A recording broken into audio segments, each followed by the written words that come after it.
Medication. Now, I'm a third generation physician. My father was a physician in Chicago, and his father was a physician in Chicago. So that kind of statement about black people didn't make any sense. And my parents had told us when we were very young that we were being given an education not to escape the black community, but that we were being given an education so that we would learn something and bring it home and help other black people. So I wasn't on mission to leave the ghetto, so-called. I was on mission to try to understand, and I wanted to understand what was making black people mentally ill. Nobody else was interested in that, but I was wondering, well, what is making us mentally ill? And in the histories that I took on black patients, racism was always sitting up front and center in their histories. If you took my history, racism would be sitting up front and center. Any black person, racism would be sitting up front and center. And so I said, if I'm going to help black people, I've got to understand what racism really is. And when I was an undergrad, I thought I was a Marxist. I thought Karl Marx and his discussion about the importance of economics and class struggle, I thought that that was the answer. And I remember going home and having dinner with my family, and my father's mother lived in our home. So I'm at the table announcing I'm a Marxist. And my grandmother said the more education they get, the dumber they get. So she saw something there that I didn't understand at that point. But anyway, I was in search of what is racism, more in depth than any previous understanding that I had. So in the late 1960s, I was doing a fellowship in child psychiatry. And I met a gentleman. How many of you have heard of Neely Fuller? Okay, everybody needs to get familiar with his work. And I think has a website, Producing Justice. I was looking for what is racism, and happened to be after a Black Power Committee meeting in D.C. Black people were sitting around somebody's apartment, sitting on the floor, eating African food. And I heard this man on the other side of the room say, racism is a system. Repeat after me, racism is a system. So when I heard that, mind you, I'm a psychiatrist looking for what is racism. And here at this social gathering after a Black Power Committee meeting, and this black man who was not a psychiatrist, who was not a college professor, he was a guard at the Bureau of Engraving. And he had been writing about racism since the time that he was in the Korean War in the 1950s. And he said he was sitting on a radar site in Japan, and sitting high up on that mountain in the quiet, he said it came to him that all the things that were going on in the 1950s in the States, that all of that language about segregation and desegregation didn't make any sense. But he said it came to him that we are dealing with a total system that covered everything. The system covered economics, education, entertainment, labor, law, politics, religion, sex, and war. And he said it covered patterns of thought, speech, and action. And all of this activity was going on for a central purpose. And that purpose was to establish and maintain the power equation of white power over a relative non-white powerlessness. And so that to me was profound. He had a suitcase in which he carried, might have been 1,800 pages of precisely handwritten material. And I was so impressed with the idea. I had a colleague who was studying to be an orthopedic surgeon. So the three of us would sit in my apartment and talk about these ideas. And so this colleague, other colleague, he's deceased now, his name was Carl Hutchinson. He said, I will type this manuscript between surgical cases. He was so impressed. And so he did that. And I just kept saying, this has got to be published, this has got to be published.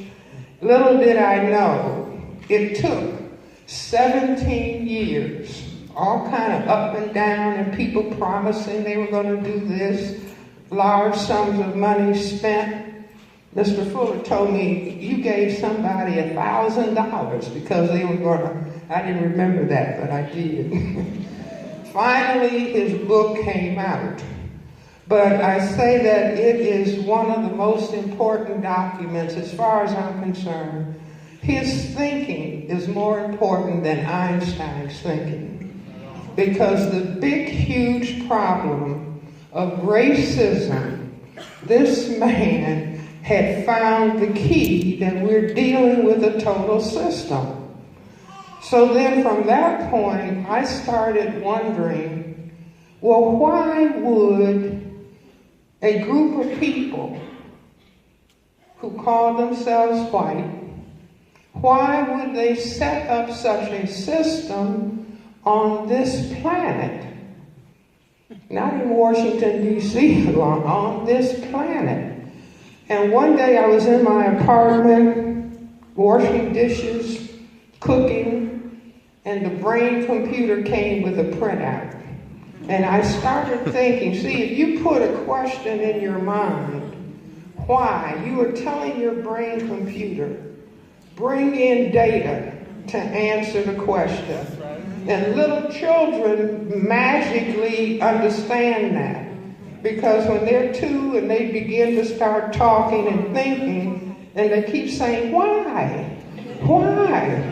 You see, and grown-ups get annoyed, but the child is trying to understand cause and effect on this planet, in this world that they have been brought into. So I had been saying, but why would they do it? Mr. Fuller would say, Francis, it's not important. Why? Just learn what they do.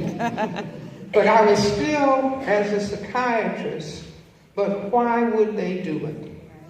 So I started thinking about some of the things that people who classify themselves as white would say about black people. The first thing, they were always saying that they were genetically superior to us. How many people remember hearing that? Like all the time. So I thought about that. The other thing that I thought about was they referred to the people of color on the planet, the black, brown, red, and yellow people, all of them having pigmentation due to the black pigment melanin, that they were minorities. And so I started thinking, wait a minute. In other words, I've been in their schools a long time. Number one, they are a tiny minority. They are fewer than 1/10 of the people on this planet.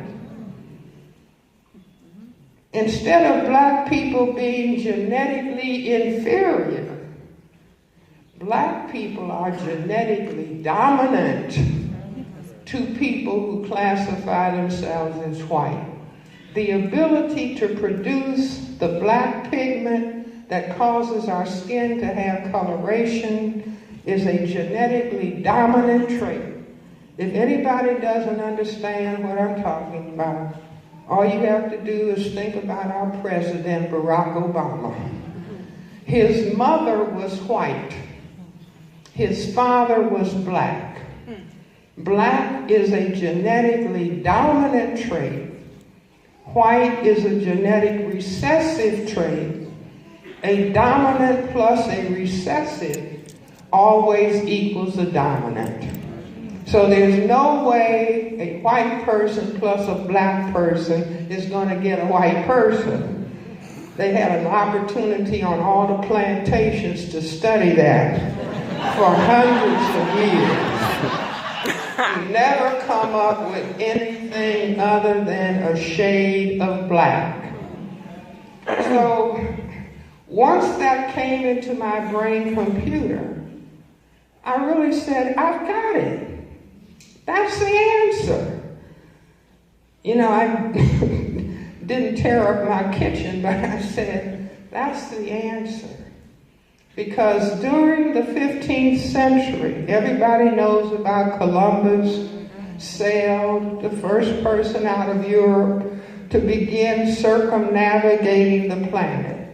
Well, many other so-called explorers and discoverers came after him.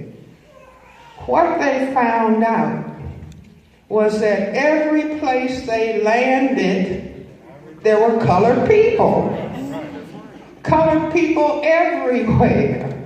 No white people other than that tiny, tiny area across the Mediterranean, north of Africa, that is called Europe. And so then the men on those voyages, if the women were either subdued or if they were extremely hospitable, after there was sexual contact between the white men and the women of color, and they waited around 9 months to get their boats repaired, they found out that all the children ended up looking like their mothers. And so I don't know whether they built a big institution to study genetics. Basically, really, they didn't have a major science of genetics at that point. But they realized, what if these colored men of color got in their boats and started going from south to north and descended on Europe, and that's happening today. That's right. They understood that if this happened, if this was allowed to happen, that's why a lot of the black people who were trying to get into Europe, they let the boats drown, or let the people drown in those boats. Mm-hmm. But they realized that white would disappear. And so I said, this is the answer, and this is the key to racism. I mean, people are accustomed to saying and thinking racism means you can't use this water fountain. You can't sit on this toilet. You can't shop in this store. Or you can't do this, or you can't be in that hotel, and on and on and on. But underneath all of those surface things is the awareness on the part of people who classify themselves as white, that they could be genetically annihilated and they could disappear. I maintain that Abraham Lincoln, when he emancipated us from formal enslavement, Abraham Lincoln concluded that he could not make the black people social equals of whites, because he understood, even though he didn't talk about it openly, that if everybody was allowed to do, and this is Dr. Martin Luther King's home state. Dr. Martin Luther King talked about people should learn how to love and respect and only focus on character. But imagine what would have happened if all the people of color and all of the white people in this area of the world and even throughout the world, if everybody just embraced, and somebody like Rodney King said, why can't we all just get along? Now those are wonderful ideas, but if everybody just loved and everybody just got along, and nobody paid any attention to skin color, what would happen? White people would disappear. Now, some black people may not understand how important that is to white people. See, because black people under white supremacy have been trained to want color to disappear. But white people, they don't want white, a genetic recessive trait, to disappear. So I have spoken to audiences of white people and asked them, do you want your children to be colored? Do you want your grandchildren to be colored? Do you want your great-grandchildren to be colored? Do you want your great-great-great-grandchildren to be colored? I'm polite and they're polite. What do they say? No. No. So I simply say, if you mean that, then you will have to do certain specific things in all of the areas of people activity: economics, education, entertainment, labor, law, politics, religion, sex, and war, to prevent that from happening on a planet where the people are overwhelmingly black, brown, red, and yellow. And this is what the people who classify themselves as white are doing that is responsible for all of the discomfort that we experience as black people, as black women, as black men, as black children.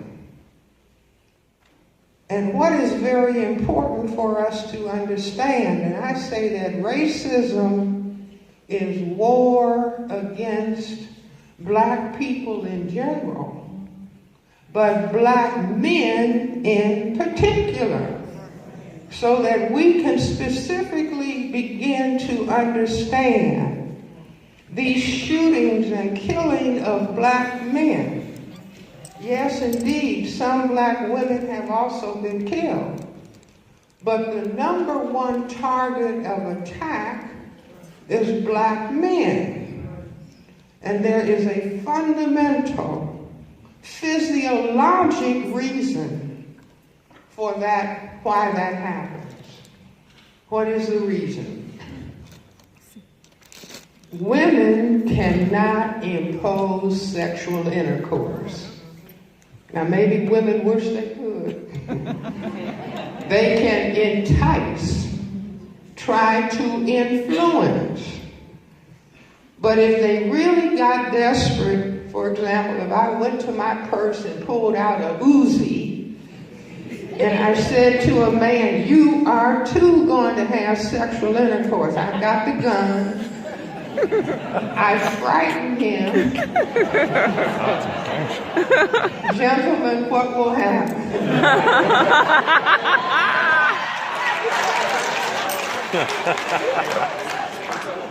So that's just basic, fundamental physiology.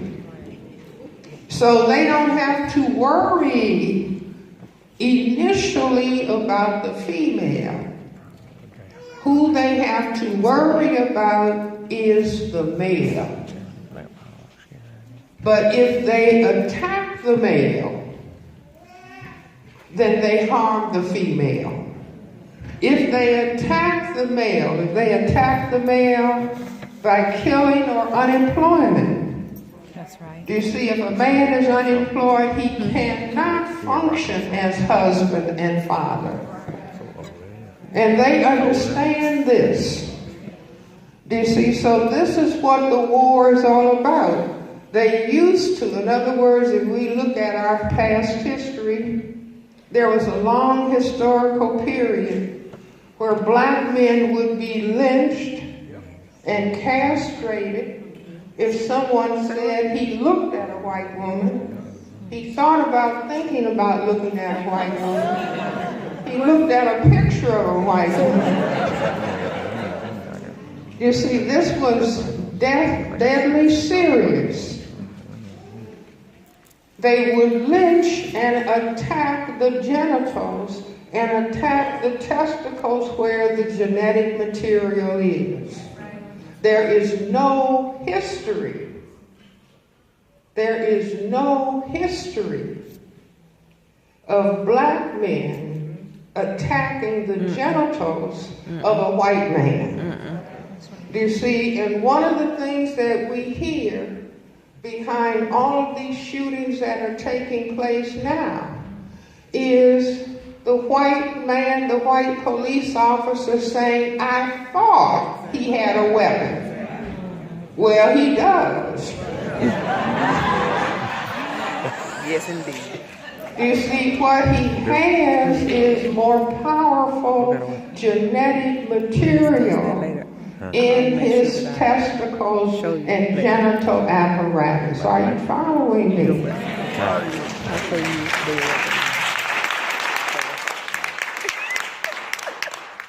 See, this is what black people, what we as black people need to understand, because people think, see, and this happened even with the black president. Black people thought if we got a black president, that this would mean post-racial. White people talked about, well, we're in a post-racial period now. But it didn't take them long to, after they saw the black president in the White House with a black wife and 2 black children and a black mother-in-law, that something was wrong.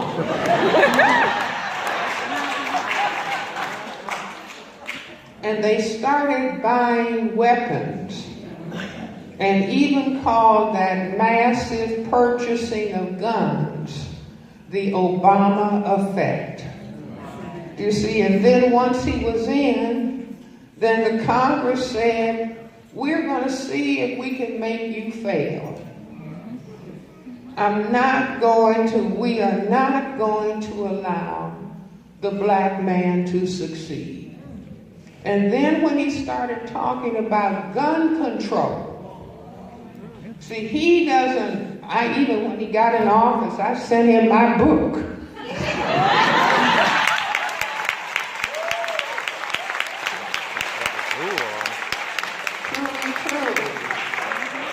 I sent him a copy of the ISIS papers, a copy of the Cress Theory or Color Confrontation, and Neely Fuller's book, textbook for victims of racism. I wrapped it up in a real nice box and everything.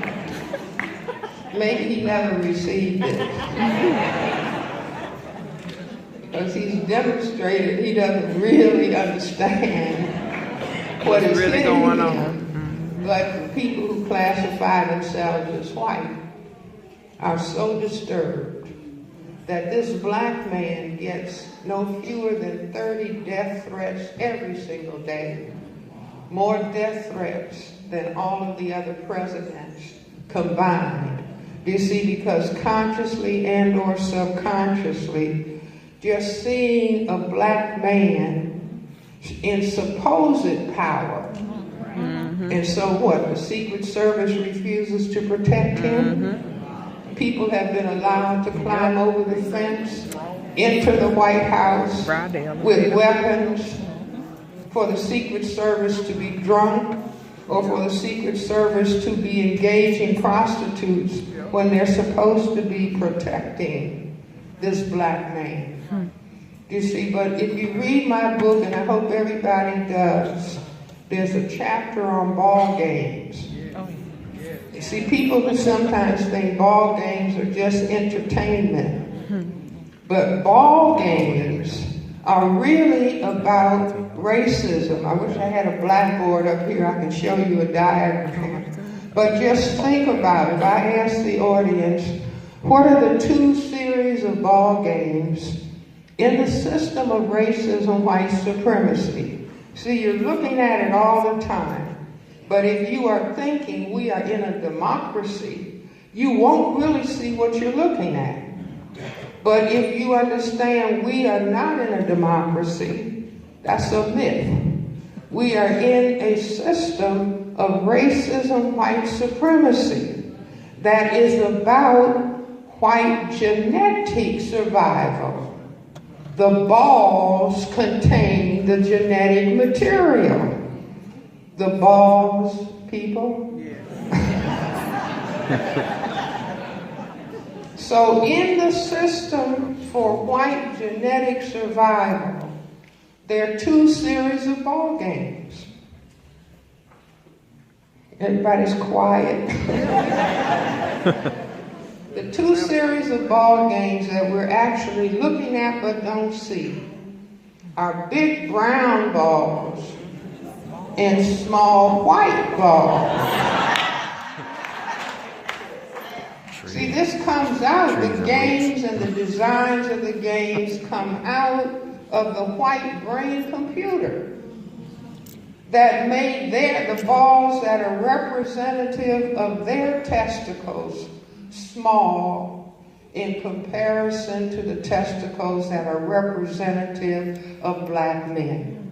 And so the large brown balls, the basketball, the football, the bowling ball, all of those represent black men. And the small white ping pong or marbles, golf, tennis, represent the white male's recessive genetic testicles. I could also point out, white women say, who do white women say is their ideal mate? Tall, dark, and handsome. So then we can look and see, where do the big brown balls go? See, the big brown football goes into some white upright legs at the end of the field. The brown basketball goes into a white net. For psychiatrists, those are symbols of the female genitalia. And a white man said to me, Dr. Welsing, do you know what white men say? And I said, no, I don't. He said, white men say they're not men until when? Until they have had sexual relations with a black woman, meaning in their minds that they would be the equal of a black man. But look at the game that white men play with the small balls. What's the game that the most powerful white men play? Golf. I'll do a demonstration. I hope I won't fall. So pretty. Lungs. Yes, ma'am. Held between legs. Like a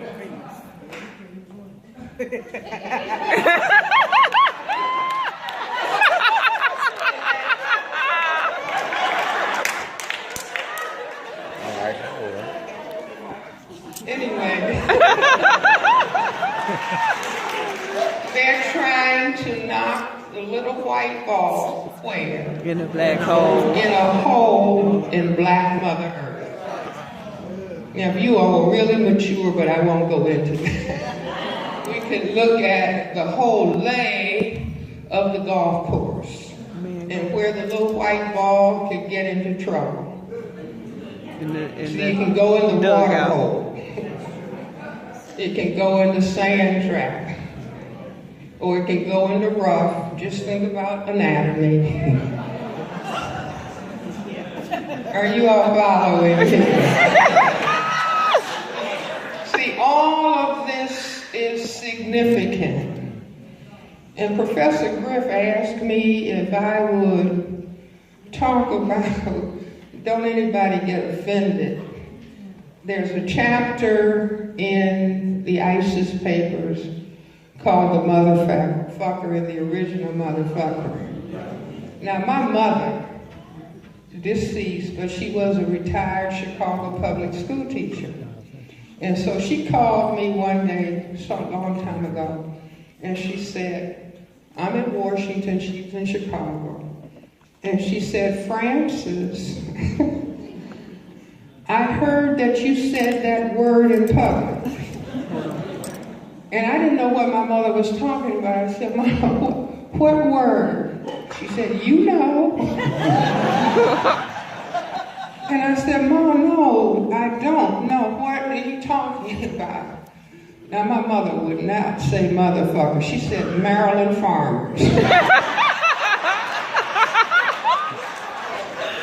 But somehow that clicked. I said, Mother, don't worry.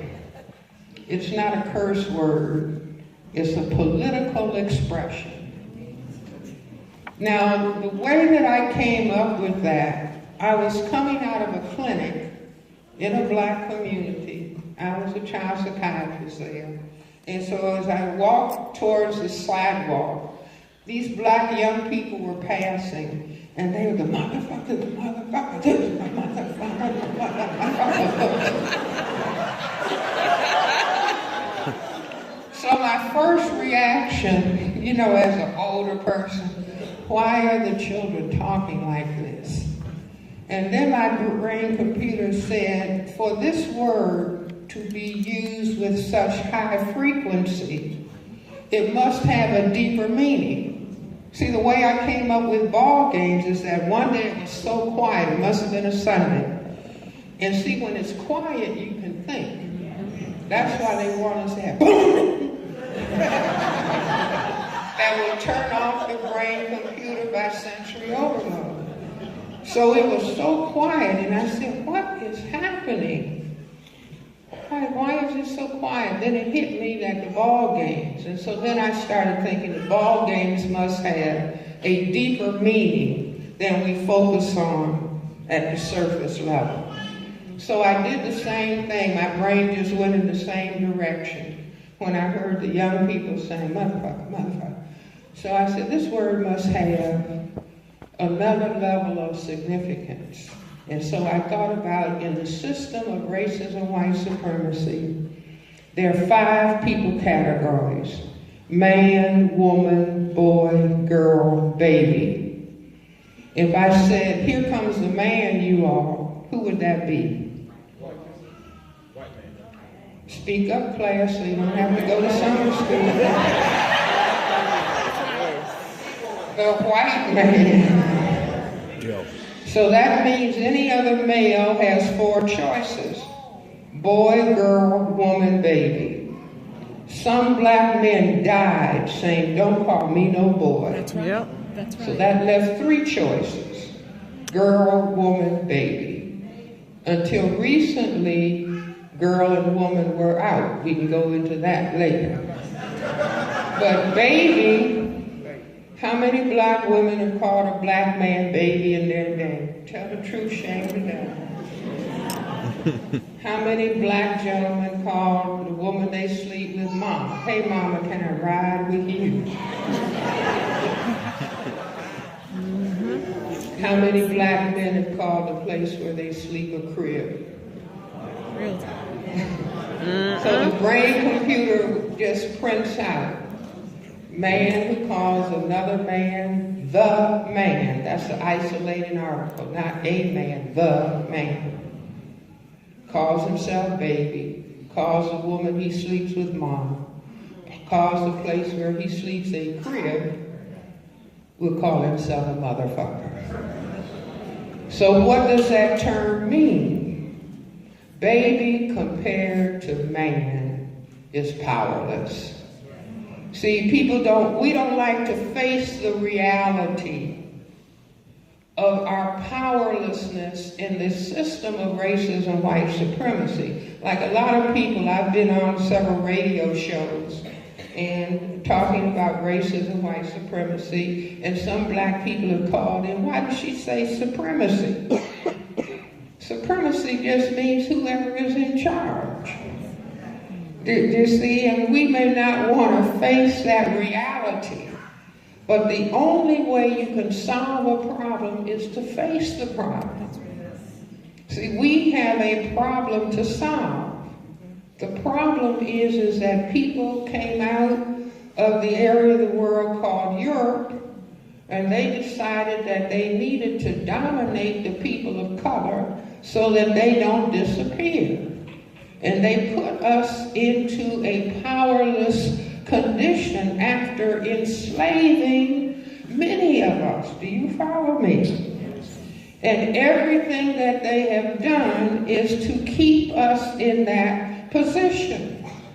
But we were lied to and told that this was a democracy, so we kept waiting for it to happen.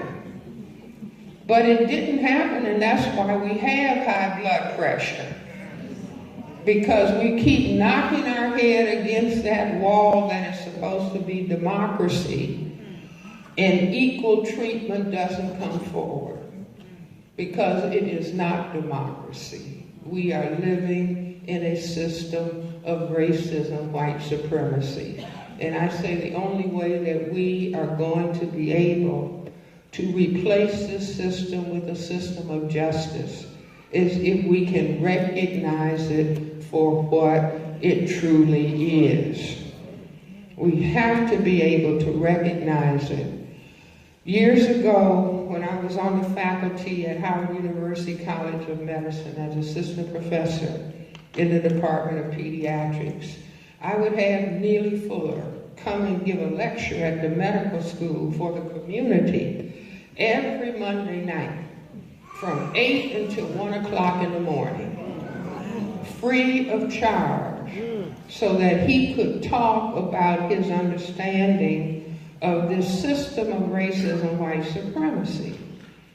So one of the things that he would say, he said that the system of racism is going to have black men wearing dresses. Now, mind you, this was in the late 1960s and early 70s, and that just sounded so far out and so unreal.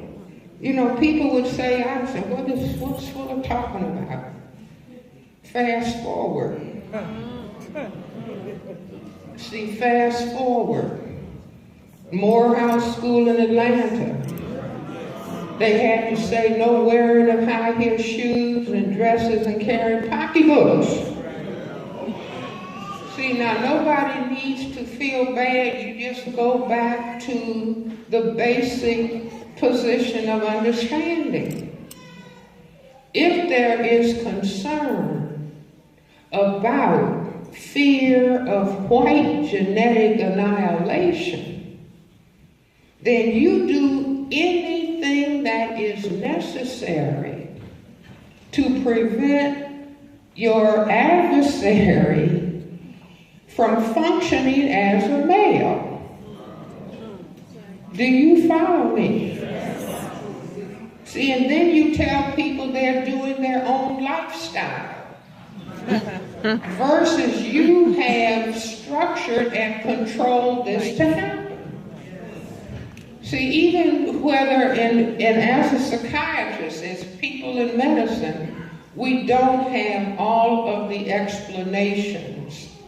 And people won't even discuss it. If you try to discuss why is it that we're seeing an epidemic of male effeminization in our community, nobody wants to talk about it, or they'll say you're homophobic. It's not homophobic to raise that question.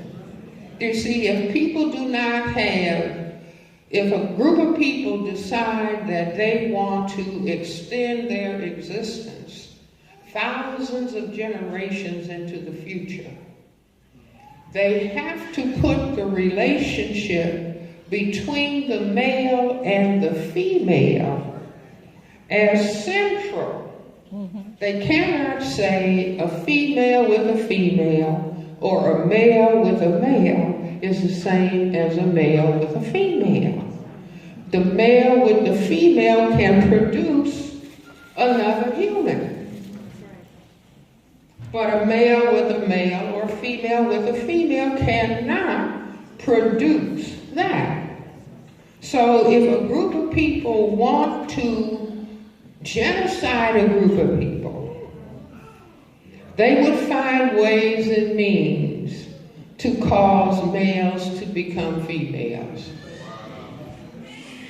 They already know about chemicals that will cause male fish to become female fish, or male frogs to become female frogs.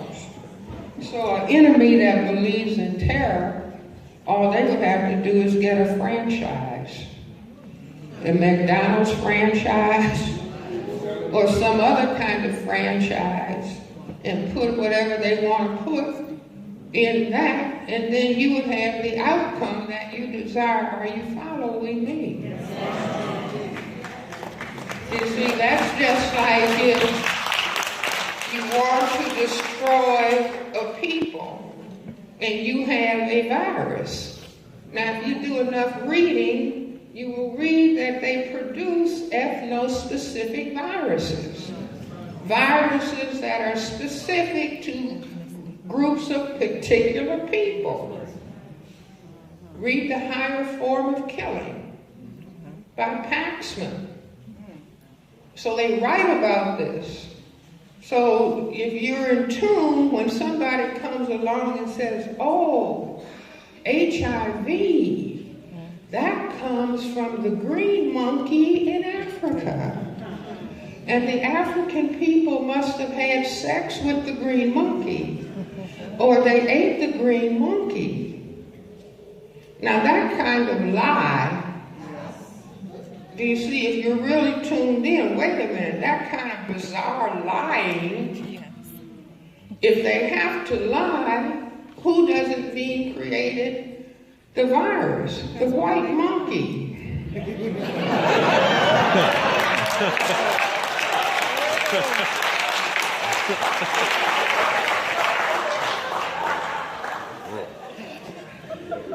Like Neely Fuller recently said to me, Frances, where does the word Ebola come from?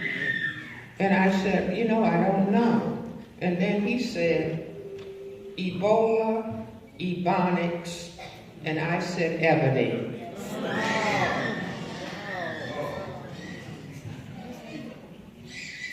And then you look at the people who are stretched out and dying from Ebola.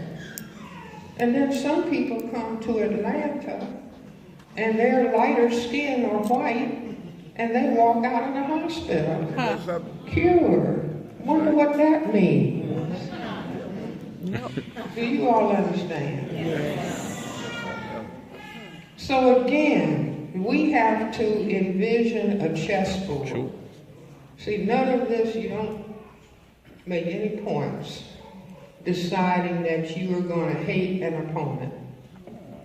You have to decide, I love and I value myself so much that whatever is being done to me or done to the people who look like me, if it is injurious, I'm going to find a way to stop it. Because I value me.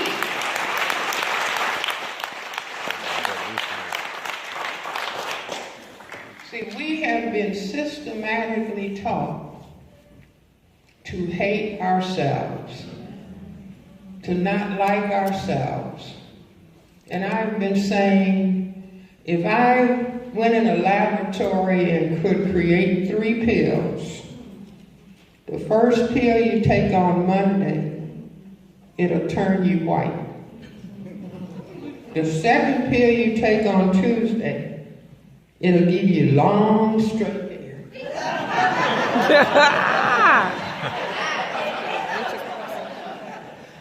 The third pill you take on Wednesday, and it'll give you white features. Now, I would be the richest lady in the world. Yep. All of the colored people in Asia, all the colored people in Africa, all the colored people in the Caribbean, Central America, everybody would be paying whatever price I indicated, because all of the people of color on the planet have been injured, psychologically injured by racism, white supremacy. Do you all understand? So sometimes I've heard from a white person, Dr. Welsing, how is it, if you're correct, that we as white people only represent 1/10 of the people on the planet? How is it that we are able to control the 9/10 of you all colored people? So I say, well, we have to consider you could be smarter. See how quiet it got? Don't doubt yourself. I said, but I don't think so. I think that if you were able to gain power, and then you were able to program the minds of the people of color so they hated themselves and they wanted to be you, do you see, then they would have annihilated their majority position by giving their strength and power to the white minority. Do you all understand? No. So I say that's what I think has happened, because we have been injured in terms of what we think about ourselves. I just created 2 t-shirts for the first time. I've never done that before. One t-shirt says, it's a black t-shirt with gold writing, and it says, African genes, Genes, wear with pride. The other t-shirt, on the back it says, all the colors are fine. On the front it says, but most black is most beautiful.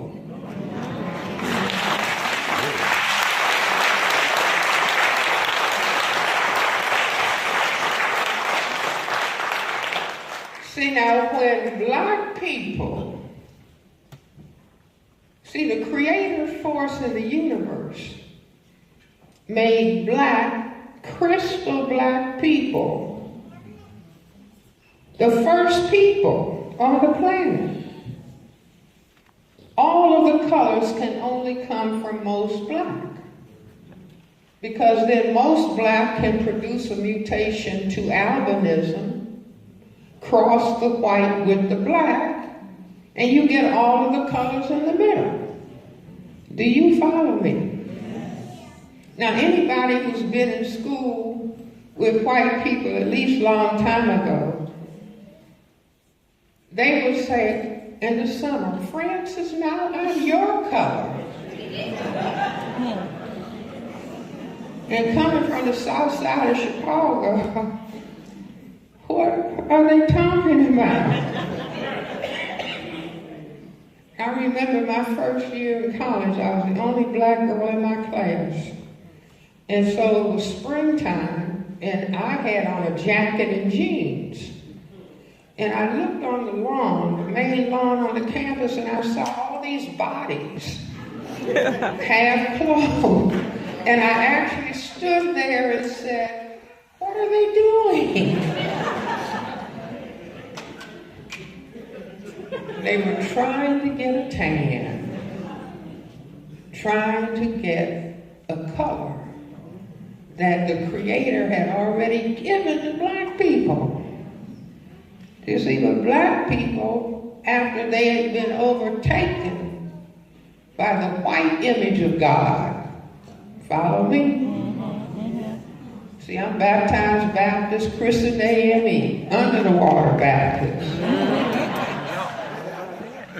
But we were all given, those who went to Sunday school, a Sunday school card with a white Jesus. And we were told this is the Son of God. And your brain computer rapidly went ahead. If this is God's Son, God must be white. And I remember as a little girl walking into, 5 years old, looking in our pantry on the big first shelf, there was a big box of Quaker Oats. How many people remember the box of Quaker Oats with that pilgrim-looking white man? So I remember standing there and looking up at this picture, and he looked older than Jesus. And I said, well, this must be God. I never discussed it with my parents. But it's like we always said the grace before eating oatmeal. And we thank him for this food.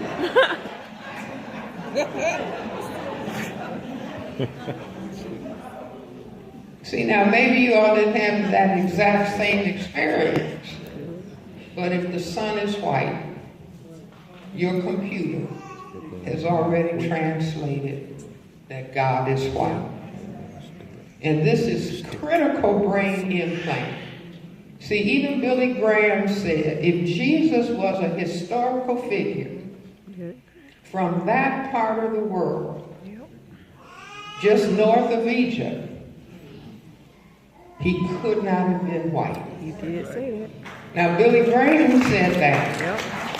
You see, but slave masters understood, after beating and whipping and raping us over and over and over and over and over again, that the people would begin to want to believe that somebody who looked like the slave master would come forward and be kind to us as enslaved people.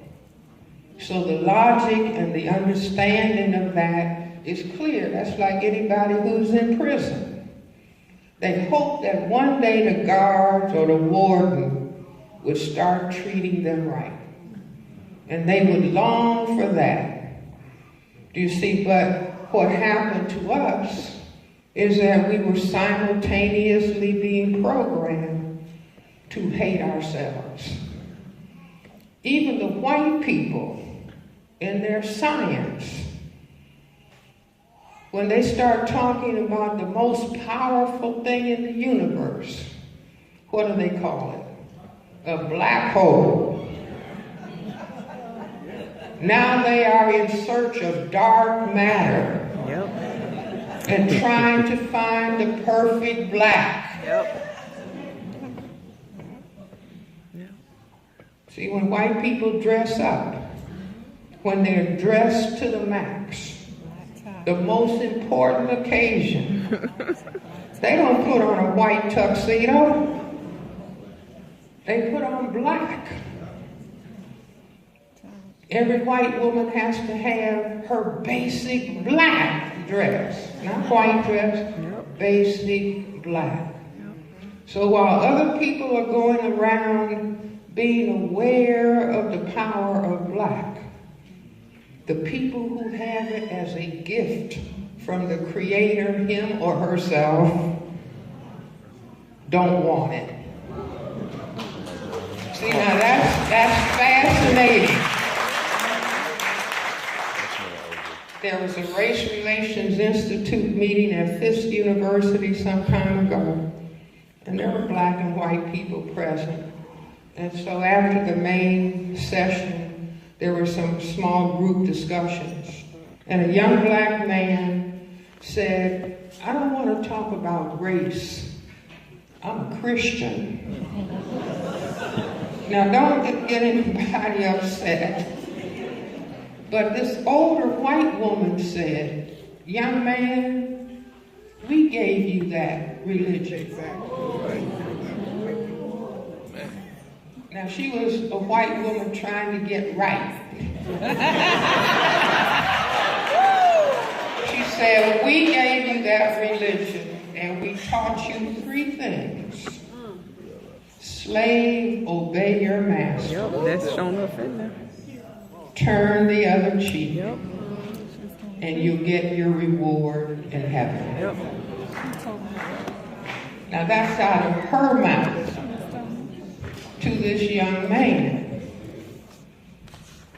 Another thing I will share, and then I'm going to have to wind up, I think.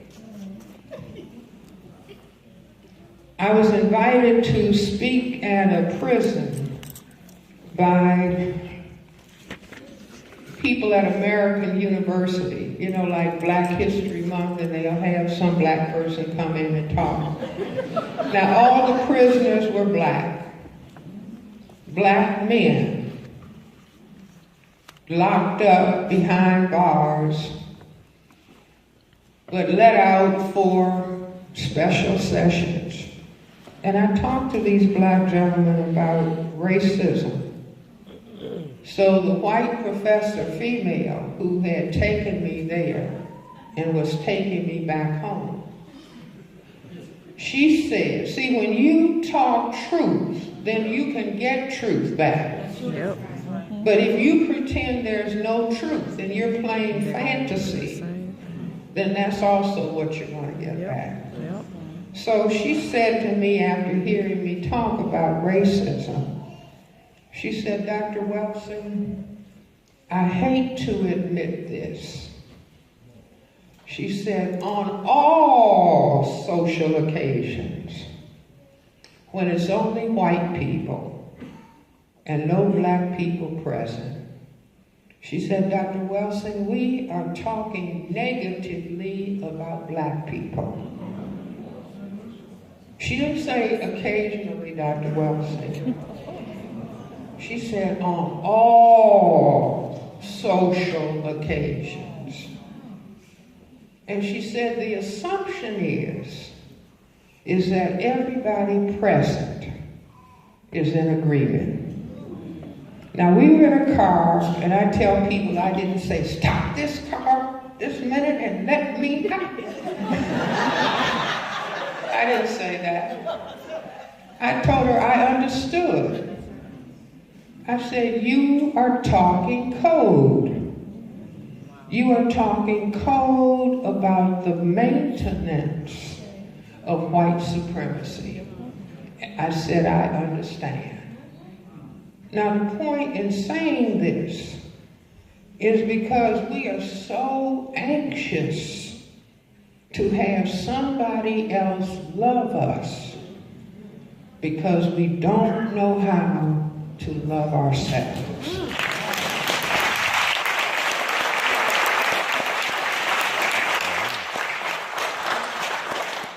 So we don't have to be upset and angry with ourselves. It's just like patients come in my office and they might want to call, I'm crazy, I'm this. And I said, don't do that. Just say whatever behavior you're concerned about. Just say, it's interesting. I have this interesting behavior. I have this fascinating behavior that I want to learn about. Do you see? Because if you don't put yourself down, then your brain stays open and available for thinking and focusing. But if you call yourself names, that can't happen. Do you see? So we just have to say, well, this is interesting. This is fascinating.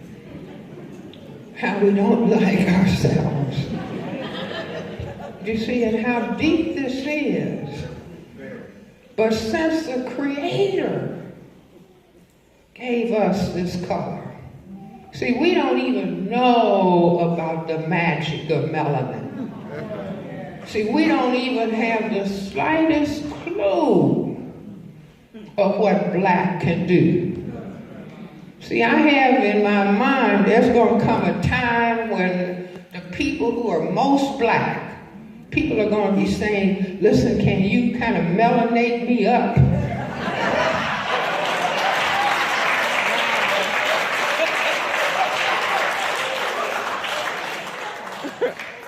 Come and marry my daughter so I can have some grandchildren who are really melanated up.